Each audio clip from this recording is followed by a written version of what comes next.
Treasure Hunting Weekend mga ka-TH, ito yung aming pangatlong site na dinetect kasama ang The Pendulum Man. Ito yung century-old tree na merong counter sign, counter marker na matulis na bato at merong pagong at merong napakalaking telescopic hole sa pampang na naka-point sa kahoy. Itong mata ng pagong na ito ay nakaturo sa century-old tree, pero ang kanyang ilong nakaturo dun sa matulis na bato na parang Mount Fuji. Ito naman, number 7, mahaba yung isang parte ay nakaturo sa kahoyan sa century-old tree. Pati na yung linya dyan, no? Yan, yung groove nakaturo din yan sa kahoy. Kaya magandang triangulation of marker, puno, bato, at saka isa pang bato. So puno, pagong na bato, bato na matulis, at ito pa, ang higanting telescopic hole na nakatingin sa puno. Yan, dyan yan nakatingin.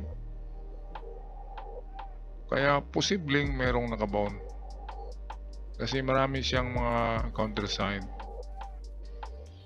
So yan ang ating pagbabasihan bago tayo mag-suspetsa, bago tayo mag-suspect na ang lugar ay merong item. Kapag merong mga marker at signs na nagtuturo-turo sa bawat isa. Tinuro niya ang isa, tinuro niya ang isa. Kasi ang mga marker ng Yamashita Treasures ay hindi lang isang beses na diretsong ituro ang item. Ito, dalawang mata, nakatingin yan sa pagong. Ang mga sign ng Yamashita Treasures ay minsan 3 beses na ipasapasa ka sa ibang marker para i-analyze mo naman ang marker na pangalawa. And then ituro ko naman doon sa pangatlong marker ng unang marker na nakita mo. So ipapasa-pasa ka hanggang mapuntirya mo ang pinagbaunan nila. Pero kung hindi mo mabigyan ng final direction, ay iikot-ikot ka niyan sa triangle na forma, ay ganyan ang paglipat-lipat mo, ikot-ikot ka. Kasi hindi mo alam kung saan ang final marker. Kaya dapat malaman din ang mga final marker. Malalaman yan ang final marker kasi karamihan ng marker ay nakaturo sa isang lugar. So yun na yun, ang lugar na yun, yun ang i-test dig. At kung meron kayong mga magandang detector o scanner, i-scan nyo rin bago nyo hukayin para malaki ang tsansa. Pero kung kayo'y gumagamit ng metal detector, ay i-script nyo muna ang 1/2 meter ng lupa bago kayo mag-detect, kasi merong mga ay tapon na mga metal na maliliit o mga kalawang nandyan sa ibabaw ng lupa. Kaya kung i-script mo yun ng 1/2 meter, siguradong yung ma-detect mo sa lupa ay importanteng bagay. Kasi kung hindi mo i-script, hindi mo linisin ang ibabaw ng lupa, kahit isang dangkal lang ay marami kang ma-detect, katulad ng pako, ng tansan, at kung ano pa na tinapon ng tao noon. Kay Pendulum Man, ito, pinauna ko si Pendulum pag-detect kung yung kahoy kasi ang suspetsa ko, kasi nakatingin sa kanya yung telescopic hole na napakalaki sa itaas. Tama naman ang turo ng pendulum doon din sa kahoy. Kaya maganda ito dahil ang analysis natin ay nag-vibes sa gamit na pendulum. Okay, so ayan, doon din yan sa kahoy nag-swing papunta. Kaya merong something sa kahoy. Ngayon, hindi mo kaagad sasabihin niya na treasure. Pero malaki ang ating hinala na mayroon.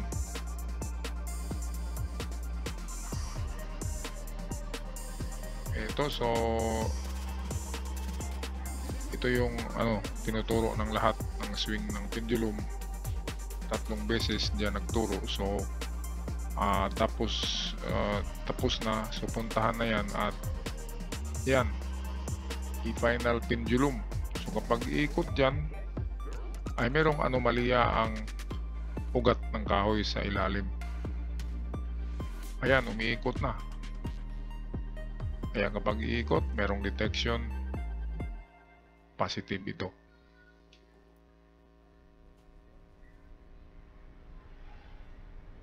Kahit walang detector ay matagpuan nyo ito. Kasi yan, no? Tingnan lang yan sa itaas, akyatin at kung saan yan tatama. At palagay ko dito, yan na portion. So kahit wala kayong scanner o metal detector ay makatagpo rin kayo, mga ka-TH, kapag alam nyo nang i-analyze yan.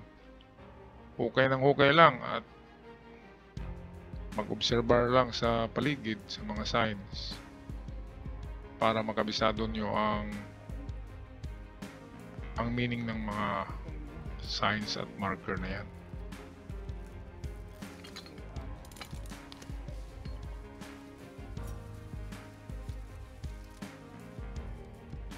Itong ulo naman ng pagong, sa kabilang pisngin yan ay mayroong mata at yan mismo talaga yan nakaturo. Sa kahoy nakatingin yung isang mata sa kabila. Kaya kung man-made ito na pagong, ayan, yan yung mata niya. Kung man-made ito ay siguradong mayroong treasure. Hindi kasi natin masabi na man-made o legit kasi matagal na mga bato. At limestone, alam nyo naman na medyo may kalambutan, kaya minsan lang ang Hapon naglalagay ng marka sa mga limestone.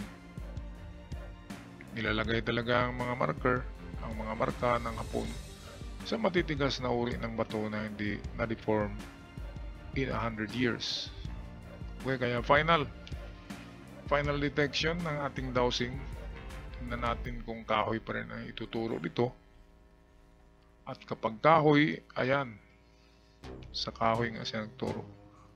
At kapag ganyan, dalawang resulta na, pendulum at dowsing, so merong tsansa talaga na merong anomalya sa ilalim ng lupa dyan under the century-old tree.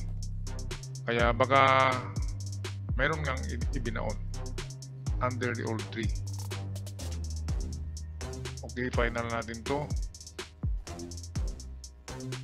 Isintro na natin kung talagang mag-ikis siya sa may kahoy.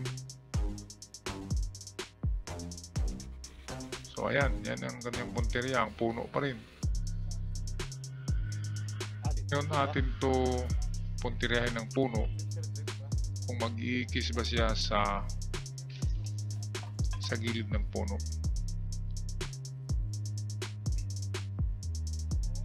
Kaya ito, ayan, sa puno talaga siya mag-point.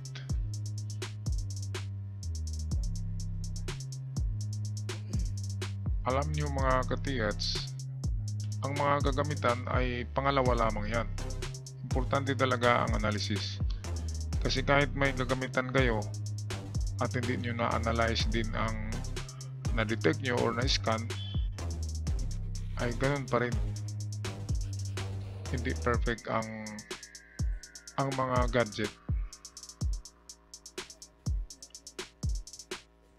Ang gadget ay napakamahal ng mga gadget ngayon, mga scanners.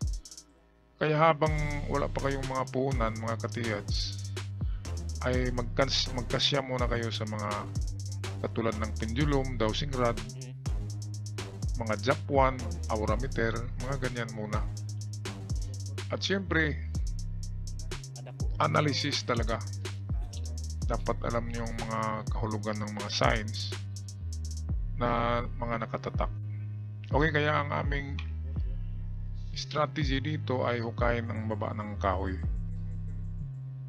Kasi dalawang nag-detect, pendulum at dowsing. At binalikan ko ito ng aking deep metal detector. Hindi ko na lang naisama ang video. Okay, so hanggang sa muli mga katiyats, kami ay magpaalam na. Maraming salamat. God bless us all.